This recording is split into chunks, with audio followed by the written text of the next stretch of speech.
Hello everyone. आज हम पढ़ेंगे स्थायी ऊतक।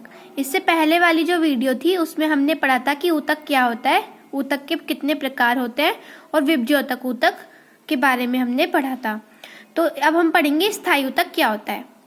जैसे कि हम सभी को पता है कि विभज्योतक ऊतक जो होते हैं वो अपने आप को विभाजित कर सकते हैं ताकि जो पादप होता है उसकी मोटाई और लंबाई में वृद्धि हो सके।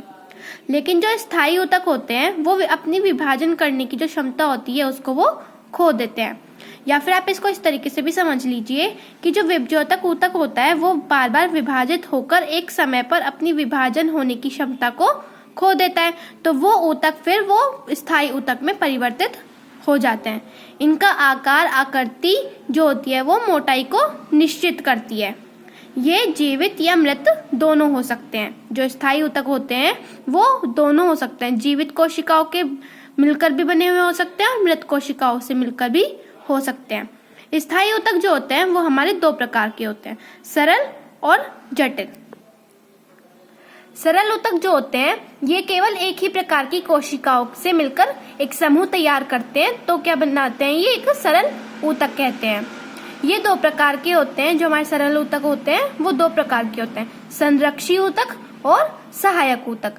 संरक्षी ऊतक जो होते हैं वो आपस में एक दूसरे की संरक्षा करते हैं या रक्षा करते हैं एक दूसरे की, और जो सहायक ऊतक हैं वो एक दूसरे की क्या करते हैं, सहायता करते हैं।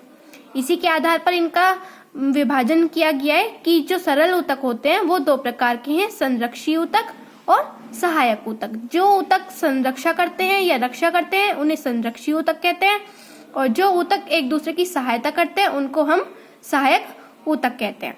इसी प्रकार संरक्षी ऊतक जो होते हैं वो हमारे तीन प्रकार के होते हैं, एपिडर्मिस, कॉर्क और स्टोमेटा। सहायक ऊतक जो है वो हमारे तीन प्रकार के होते हैं, पैरेन्काइमा, कोलेन्काइमा और स्क्लेरेन्काइमा। तो चलिए अब हम पहले संरक्षी ऊतक पढ़ लेते हैं। जैसे कि हमने पढ़ा कि जो संरक्षी ऊतक होते हैं वो हमारे तीन प्रकार के होते हैं। उनमें सबसे पहले आता है हमारा एपिडर्मिस।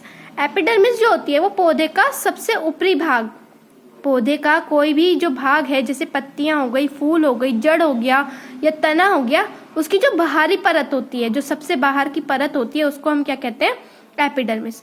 इसको आप इस तरीके से समझ लीजिए जैसे हमारी ह्यूमंस के अंदर स्किन होती है, सबसे बाहरी परत स्किन होती है, इसी तरीके से पादप के अंदर क्या होती है, जो सबसे ऊपरी जो लेयर होती है, बाहरी परत होती है, उसको क्या कहते हैं, एपिडर्मिस कहते हैं। अब हर चीज का एक कार्य होता है, हर कोशिका का एक कार्य है। एपिडर्मिस की जो कोशिकाएं हैं उनका क्या कार्य है, एक तो ये पौधे को संरक्षा प्रदान करते हैं क्योंकि संरक्षी ऊतक है, तो एक तो ये पौधे को सुरक्षा प्रदान करते हैं।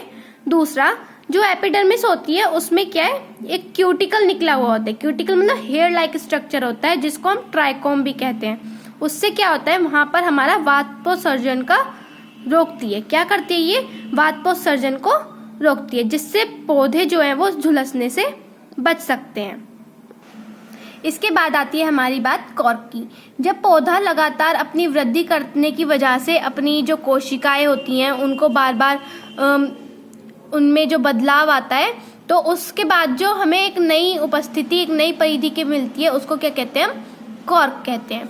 इसका कार्य क्या होता है, कॉर्क जो है वो पौधों को झटके या चोट से बचाता है। जैसे अब पेड़ वगैरह हैं, कितने सॉफ्ट होते हैं हमारे, वो अगर कहीं गिर जाएंगे, ज्यादा तेज बारिश आ गई, आंधी आ गई, तो उससे बचाने का क्या कार्य कौन करता है, कॉर्क करता है। यह बहुत हल्का, जलरोधक और स्पंडिड होता है। कैसे होता है, बहुत हल्का सा होता है और जल रोधक होता है। इसके बाद बात आती है हमारी स्टोमेटा की। ये हमारा इंपॉर्टेंट होता है एग्जाम के पॉइंट ऑफ व्यू से। स्टोमेटा जो होता है वो पत्तियों की एपिडर्मिस में मिलता है।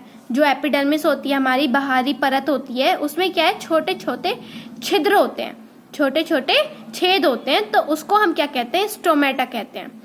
स्टोमेटा जो है वो हमारा वृक्क के आकार का होता है। कैसा होता है, वृक्क के आकार का, मतलब बीन शेप्ड होता है।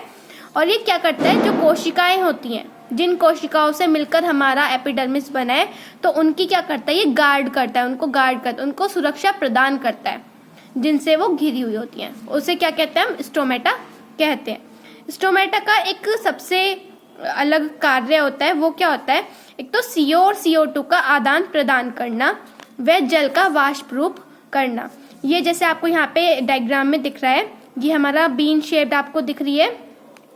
इसमें क्या छोटे छोटे आपको छिद्र दिख रहे हैं, जिसमें से जैसे हमारे पौधे होते हैं, पौधों में ज़्यादा पानी इकट्ठा ना हो पाए, एक्स्ट्रा पानी को अपनी बॉडी से जो प्लांट्स बाहर निकालते हैं, तो वो किससे निकालते हैं? इन छिद्र से निकालते हैं, जो कि कहाँ प्रेजेंट होते हैं? हमारे स्टोमेटा से प्रेजेंट होते हैं।